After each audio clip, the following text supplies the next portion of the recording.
Today, people across the country are marking the first anniversary of the massacre at Sandy Hook Elementary School. It was 1 year ago today that a gunman opened fire inside the school in Newtown, Connecticut, claiming the lives of 26 people, including 20 children. Families of all of the victims have asked for privacy today and urge Americans to perform acts of kindness to honor all of the lives lost. In Connecticut, church bells tolled to mark the solemn date.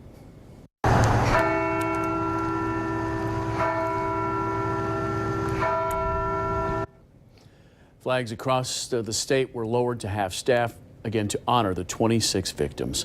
President Obama and the First Lady lit 26 candles at the White House this morning, one candle for each of the 20 children and 6 staff members who were killed 1 year ago today. Families of the victims still have lots of questions. How could this happen? Why did this happen? We didn't have any answers. And James said, I just hope this never happens to any other family ever again. The gunman, Adam Lanza, also killed his mother before driving to the school. Police say he killed himself as they arrived at the scene. Tonight, another school shooting to tell you about, unfortunately, this one in Colorado. A 15-year-old girl remains in critical condition right now after undergoing emergency surgery after she was shot at Arapahoe High School yesterday. Another student was also shot. They have been released, fortunately, from the hospital. Tonight, we're getting our first look at the alleged shooter, 18-year-old Carl Pearson. In the last half hour, we've learned Pearson had a gun, a machete, 3 incendiary devices, and ammo strapped to his body. The sheriff said tonight the teen did get that gun legally last week. The Arapahoe County Sheriff says Pearson had a teacher. He and a teacher had gotten into an argument, and Pearson was seeking that teacher out.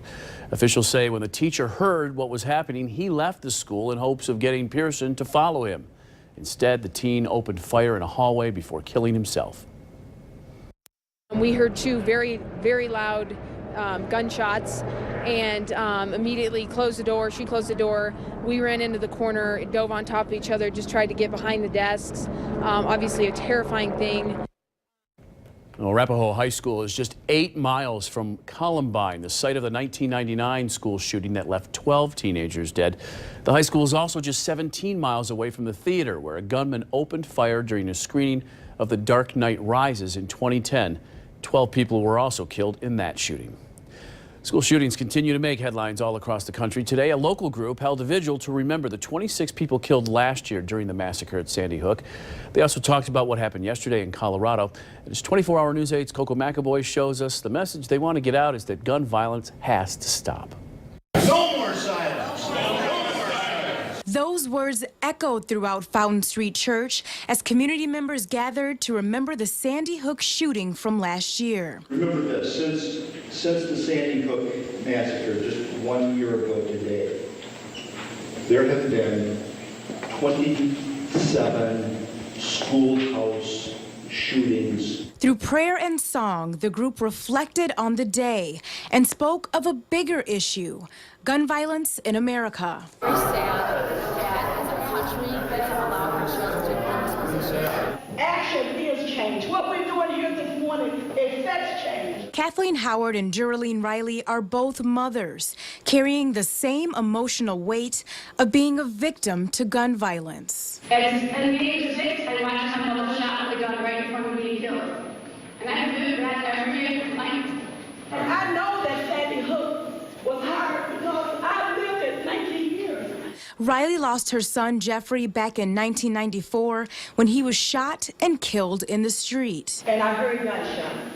And at that time, it was a war zone in the inner city. In honor of their loved ones, Howard and Riley say they will never stop fighting for a change. Let's honor and revere Sandy Hook. Our children's blood is crying out from the grave that we do something.